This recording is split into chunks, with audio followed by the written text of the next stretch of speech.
Hello guys, gagawa ko ngayon ng pork paksiw. Ano to? Liempo.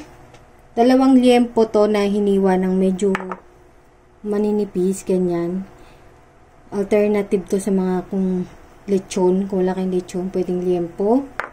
Una muna guys, nagpapainit ako ng kawali dito, tsaka ng mantika para papabrownin muna natin tong liempo.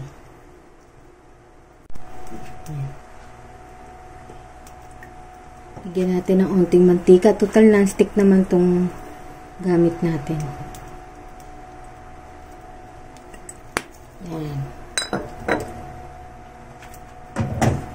Painitin lang natin yung mantika. Then, saka natin lalagay itong liempo.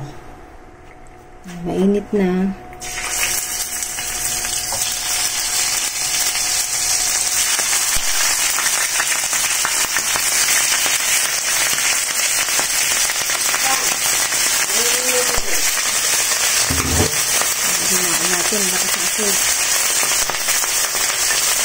Tapos, maglalagay tayo dyan guys ng salt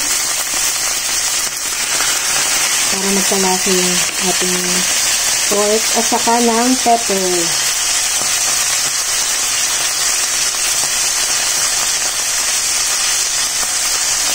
Lagyan natin yung paminta. Crack yung ginamit ko. Pero kahit hindi crack, gamitin yung okay lang. Ano available.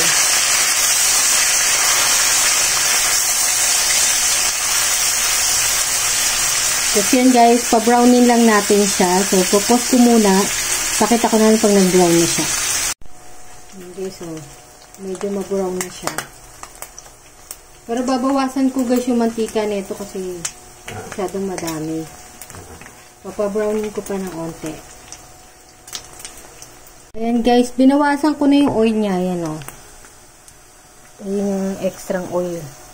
Tabi nyo lang yung pwede nyo pang gamitin. Ayan. Tapos, hindi ko na iahon yung baboy. Tabi ko na lang. Tapos, magigisa tayo ng bawang.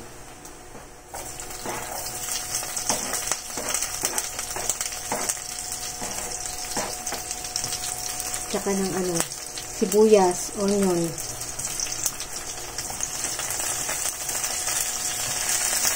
Maglalagay din ako ng sili. Pero hindi ko hiniwa kasi ayaw ni mama na maanghang.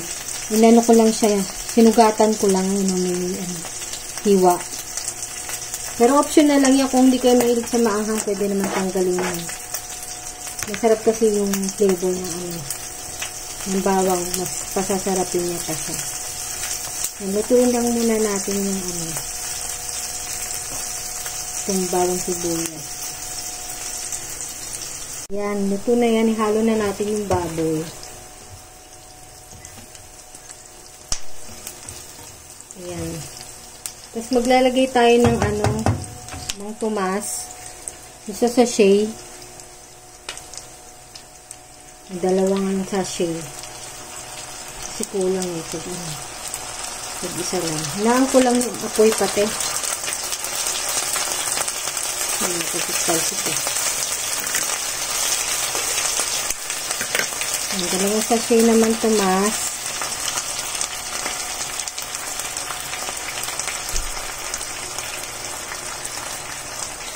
Tapos 1/2 cup na water.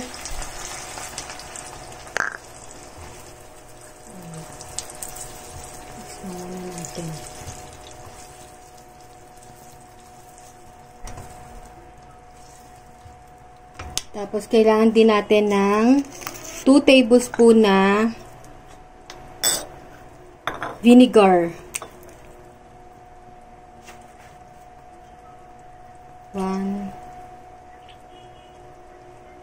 2. Ayan. Tapos, kailangan din natin syempre ng laurel. Laurel. Pwede nyo mas dagdagan yung laurel. Kung gusto nyo mas madami. Yan. Tapos, kailangan din natin maglagay ng Sugar. Umpisahan ko muna sa 1 tablespoon kasi baka sobrang tamis. 1 tablespoon muna na sugar. Yan, 1 tablespoon. Kahit anong sugar, kahit white. Kasi iba ayaw nang masyadong matamis.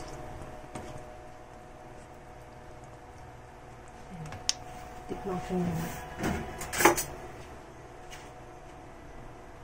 Ay, kulang pa pala. Oyster sauce. Kailangan natin ng 1 tablespoon na oyster sauce pa pala, guys. Hindi ko pa makalimutan. Oyster sauce. Siyempre, simutin natin sayang.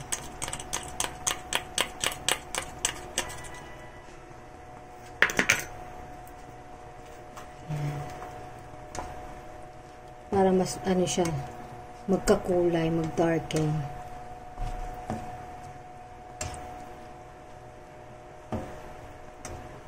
Sa ganito kadaming sabaw, parang pwedeng 3 liempo yung gamitin nyo. Kasi marami, ano dalawa lang kasi yung binili namin kasi unti lang naman din kami kumain. Tikman natin. Okay na yung tamis. Ayoko tinan sobrang tamis kasi. Tapos magdadagdag lang ako, guys, ng paminta kasi diba yung paksiw nilalagyan naman yan ng paminta. Crack lang yung meron sa bahay. Dagdag lang ako. Tapos lutuin lang natin yan hanggang sa mag-reduce siya, saka mas lumapot. Ayan, takpan lang muna natin.